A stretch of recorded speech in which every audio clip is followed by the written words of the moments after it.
Guess nyo anong gagawin ko ngayon. As you can see at the back. This is actually my first time doing this one. Yes. Nag-trending ngayon na if you're sharing daw something, it's like bragging. Okay, I'll brag. Sure. Anyway, ang gasto. And hindi naman kayo ma-proud sa akin kasi most of the stuff that I bought galing sa pera ng parents ko yan. But meron din naman na from my own kayod. Wait lang, bati lang yun eh. Well, anyway, I'll show you the things that I bought in Korea. Oh my gosh, wala na ako kwarta. Let's see. Okay, anyway, I don't know where to start, but I think yung first na ipapakita ko sa inyo yung mga medyo mura lang na mga things kasi eto, medyo mahal. So, yung things pala na ipapakita ko are the things that I bought for myself. Most of the things kasi yung mga pasalubong and yung mga things na bibigay ko, hindi ko na lang ipapakita, hindi naman yun sa akin. Anyway, so, last na to. Yeah, so, I bought this one in olive oil. Olive oil? Olivia. Kasi yung iniisip ko, stand oil, tsaka olive young. So, if i-combine, olive oil. Anyway, I got this because I saw this on TikTok.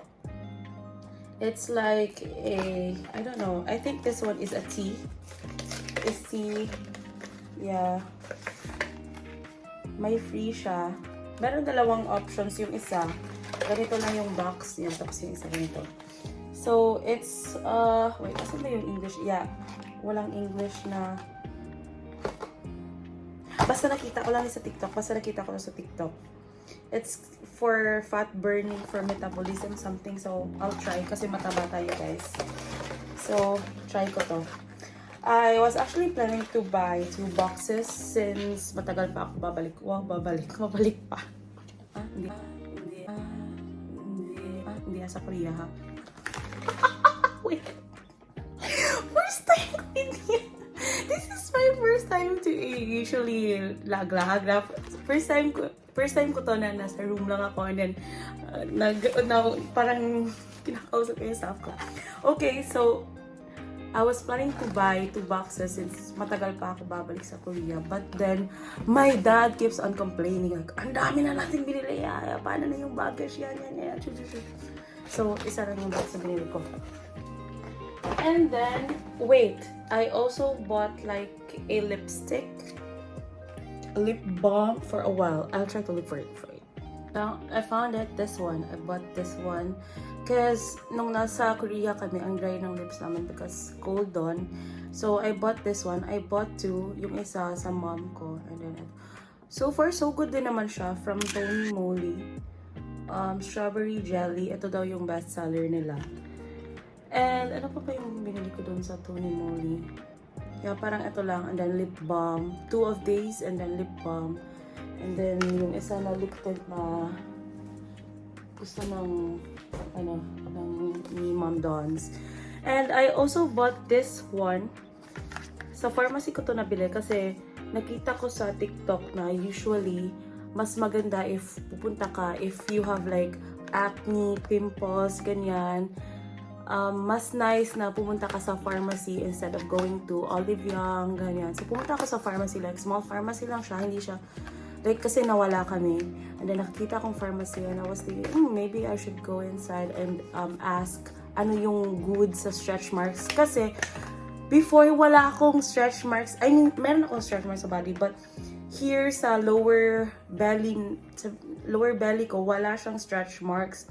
Dahil tumaba ako, like grabe tumaba talaga ako nung nag-start akong mag-review.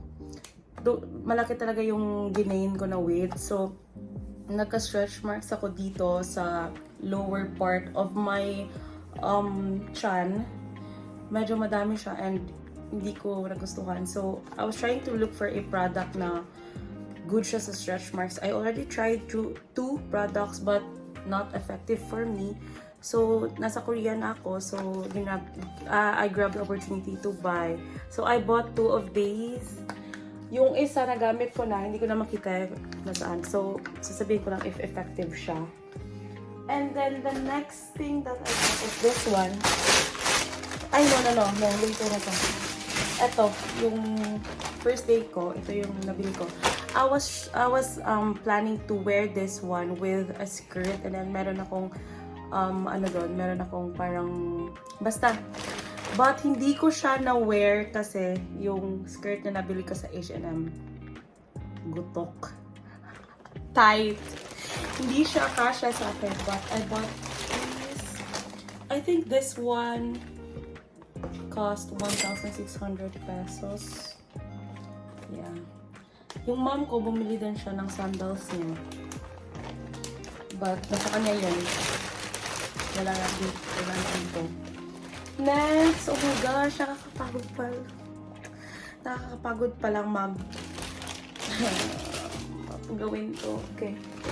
Next, tapos ito. This one. I bought this one sa parang small boutique. Kasi if nasa night market ka dun sa Korea talaga, anywhere you can find cute stuff. Like, nandun ako. Kanya. Yung dad ko kasi, si Papa kasi, parang naiide siya. Mainipin yun kasi, hindi naman siya nanonood, so hindi makita. If makikita niya, kasi ako and yung mama ko, talaga kami, magkasundo kami when it comes to shopping. Kasi sabihin ko siya, ma, bilhin mo na to, ma, ang cute, ganyan. So, si mama ko, bibili talaga siya. Siya yung mas maraming nabili sa trip na to. Madami siyang nabili. So, si Papa, at the back, siya, bili yan, gagawin dyan, hindi na magagamitin. So anyway, ito nabili ko siya. It's a free size. Yung free size kasi sa Korea, maliit lang. So, ito, alam ko, I know what you're thinking guys, maliit siya. But stretchable siya, but hindi ko siya sinuot kasi ang pangit ng tira sa akin kasi malaki na ako. But, well, anyway, Korea naman to, yan.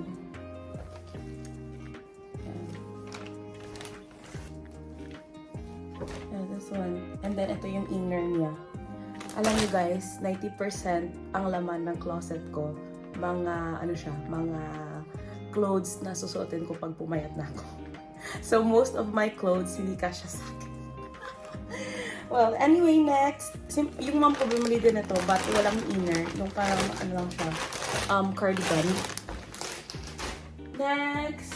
Ito, bumili ako sa H&M. Ito yung sabi kong skirt na hindi kasha sa akin. I was supposed to wear this one together with the boots.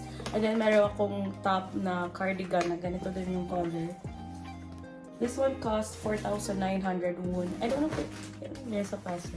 Like, probably mga 1,400, 1,300, ganyan. Yeah, it's cute, right? Baka pag bumalik na lang ako sa previous. So, thank you. And then, bumili din ako sa H&M ng white top and jeans para sa shoot ko. Ito, nalagay ko yung picture dito. Sa shoot ko sa studio doon. Yeah, ito yung bumili ko sa H&M. Ang naman, galing ka. And then next, ito, medyo excited ako dito kasi lately, nung nag-start ako mag-travel, usually yung, for example, last January, nung nasa Taiwan ako, bumili talaga ako ng famous na bag doon. I forgot the name, but makikita niyo yun. Ilalagay ko din yung picture dito. Tapos, yun, sinabi ko sa isip ko na when I go to different countries, I would really buy the famous bag para yun yung souvenir ko. So, sa Korea, bumili ako ng bags. Eto, nakita ko to. Kasi meron kaming parang tour. So, merong time limit. So, nandun kami sa... Nalimutan ko yung name ng place. Basta night market siya. Nakita ko to yung Nyonyo. I was trying to look for a jeans, but nakakita ko ng bags. And this is so cute. This one. 18,000 won lang siya. So, probably mga 800, ganyan. Or, not sure. And then this one. Ito yung cute pala. Nagamit ko na to. Nakikita niyo sa pictures na gamit ko na to. I like it because it's pink. And lastly, bumili ako ng clip. Madami dito ng clip doon. Nagmamadali ako kasi yung papa ko, sure ko na papagalitan ako doon. Like talagang ganyan ako. Yun talaga. Tapos yung line, mahaba pa yung line kasi maraming bumibili doon. I tried to search this shop. Medyo famous din siya sa Korea, but mukhang parang, I'm not sure, but yung Nyoyo na shop, parang nandun lahat ng different brands. I'm not sure. Not sure. Wholesale. I don't know. Basta, anyway. Ito yung second sa pinakamahal na nabili ko. But, ito, yung nagbayad dito was my mom or dad. Basta. This one's $10. Because before going to Korea, I already searched sa mga bags na famous doon. And isa yung stand oil doon. So, pumunta kami. Actually, ito, story. Oh my gosh. Ang dami kong story. Story time. Meron kaming free day. 25 ata yun. Meron kaming free day. So, nag-shoot ako. Malayo siya sa hotel namin. Yung mom and dad ko, grabe ang reklamo nila. Ang tagal-tagal na natin dito. Bakit hindi pa tayo ako din naman nagbayad ng taxi. Ako naman yung bayad lahat. Umupo lang naman sila and magreklamo. So anyway, pagtapos ng shoot, punta kami sa Seongsu ba yun? Seongsu na place kasi doon yung merong stand oil. Mga 3 times kami nakasakay ng Uber. Hindi right. It was not the right place na napuntahan namin. So ang gasto. Tapos ang mahal ng taxi nila doon. Yung start, siguro yung start, dito sa Philippines yung start, diba, parang 50 pesos. Doon parang 200 ata. So mahal. And I bought 2 bags. My mom also bought one.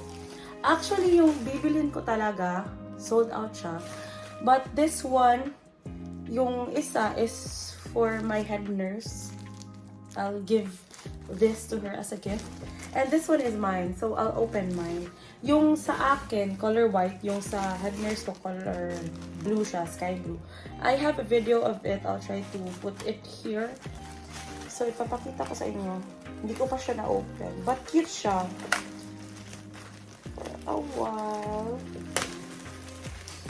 Yung bag ng mom ko, mas mahal siya. Eto, 89,000 won siya. But, naka-sale to. Like, 40% siguro. May letter pa. Dito lang ako nakakatanggap ng letter. Let me read it. I'm sure I can't understand this one. Stand or... Yeah, sale. Sorry. Hindi ko alam. Korean siya. Okay. Stand oil. Olive oil. So cute! Look at this. Charan! Yung sa head nurse ko, color blue siya. I think meron siyang like, ano ba siyang sling? I'll try to check if meron siyang sling. No, wala siyang sling. So, ito lang talaga yung ano niya. Ang dami namang laman na ito. Kukunin ko lang. Yeah, wala siyang sling. Puro lang talaga basura. So, parang ito lang talaga siya. Eh, pag meron akong date, I'll wear this. Anyway, meron akong nakadate doon. Next time na lang, later na lang yan. Kwento ko sa inyo. So, that's the stand oil bag. I won't open the other bag since it's for my head nurse, Mami Chan. Siya na yung mag-o-open yun. Baka sabihin niya nagamit ko na. So, thank you, stand oil. Baka naman, char. Pero nakita ko yung review sa TikTok na like, yung bag niya na from stand oil. After, wala pa daw a year, parang parang nasisira siya. So, I don't know if... Pero merong comments na sa kanila daw, okay pa daw. Okay, so, this one is the highlight, guys. Ito yung pinakamahal na nabili ko. Sa Korea. You guessed the price. Ay, ito siya. Ito yung nagamit ko na. It's in Ruboncho. It's a skincare, guys. So, actually kasi yung tour namin, hindi ko inakala na yung tour namin, mostly, yung pinupuntahan namin is mga factory ng jewelries. Bumili din yung mom ko. Ato, meron siyang video kasi mahilig yun sa jewelries. Meron din yung factory sa ginseng, which is famous in Korea. You can make it as a tea, or ewan ko, basta bumili yung mom and dad ko, like, mga 30,000 pesos siguro. Kasi, parang good daw sa ganito, ganyan. So, nabudol sila. And ito yung skincare, of course, nabudol din ako dito. But yung una na ipapakita ko sa inyo is this one. Face mask nila. This one is 2,500 plus. Yeah, so meron siyang 1, 2, 3, 4, 10. Alam kong 10 siya, but I just made sure. But maganda daw to. I'll try. Merong free na to si Papa kasi nakasagot siya sa tour guide niya. And this one is the highlight. Skincare to, guys. Akalain mong skincare to. Parang sapato siya. Ipapakita ko first before price reveal. Okay. Ito, kasi siya, dalawa siyang box. Kasi ito, for nighttime. And then this one is for daytime. Alam naman natin na Korea is known for their skincare. So, nabudol ako. Ito yung for morning. Diba? Parang alahas siya. How to open this one. Kita mo? Hindi ko din alam paano ma-open to. Oh, ganyan lang pala. Taran! So, ito yung parang ano ni? Parang dogabaligya ako bala. Parang nagbebenta ako. So this one is good for a year daw. And because usually pag skincare, mayroong toner, moisturizer, lahat ng mga ointments, ay, tawag to basta. So ako kasi I'm a lazy person. So, nakakapagod maglagay pa, mag-wait pa, especially if night duty ka. So, ito daw, good to para sa mga lazy people. So, lahat daw, meron na.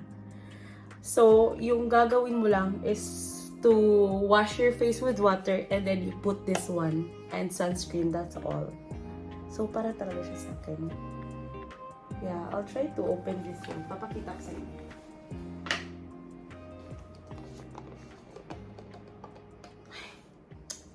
Ay, kadaan mo sa kalabrihan.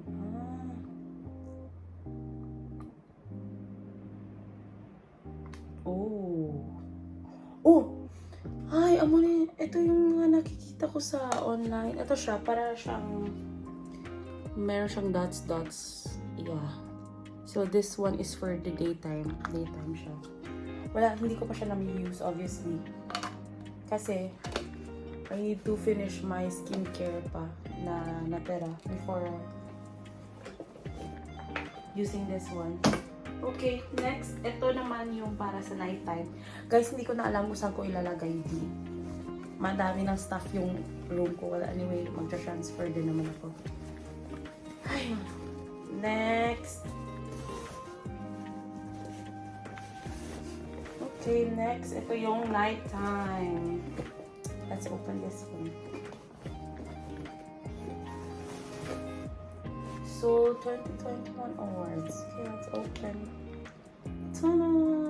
Para naman siya sa nighttime. And, yung gagawin mo lang dito is, again, to wash, you wash your face with water. And then, if gusto mong mag-face mask, yung charcoal na yung mag-face mask. And then, this one. Try natin open yung maliit.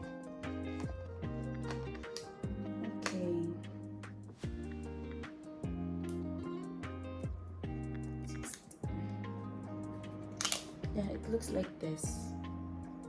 Tingnan natin if gaganda yung skin ko dito. Nagalit talaga si Papa nung nalaman ng binili ko to. Alam niyo yung price, guys? Lalagay ko yan sa title. Mahal talaga siya. comment nyo if ano yung yung guess nyo, yung price niya. So, anyway, parang yun lang din naman yung nabili ko sa Korea. Kasi nga pinababawalan ako ng dad ko na bumili. Ay nako talaga. So, chika time, story time na ako. Before ako pumunta talaga sa Korea, I'm using online dating. So, nung pumunta ako sa Korea, nag-swipe talaga ako doon. Nag-try ako. Kasi, yung goal ko is for my friend Pauline to meet Korean people. Sabi ko, mag-meet ako doon and then, i-rerento ko sa kanya. Pero meron ako, yung mga na-swipe ko, yung mga Europeans, kasi yun yung type ko. Yun yung mga na-swipe right ko. And then, meron akong nakamatch na British siya. Na-match ko siya nung 24. 24 nakamatch kami. Tapos 26 aalis na ako. So, sabi niya if gusto niyang makipag-meet. Ako, hindi pa ako nakipag-meet before ng AFAM na nakilala ko sa online. Usually, nakikilala ko talaga in person. Tapos yun, sabi ko, we have free time tomorrow on the 25th. Free time yun. So, if we can finish early, kasi yun nga, meron akong mga schedule. If we can finish early, then we can meet. Kasi sabi niya, yung hotel niya is 20 minutes away from my hotel. Actually, yung hotel ko malayo talaga siya sa center ng Seoul.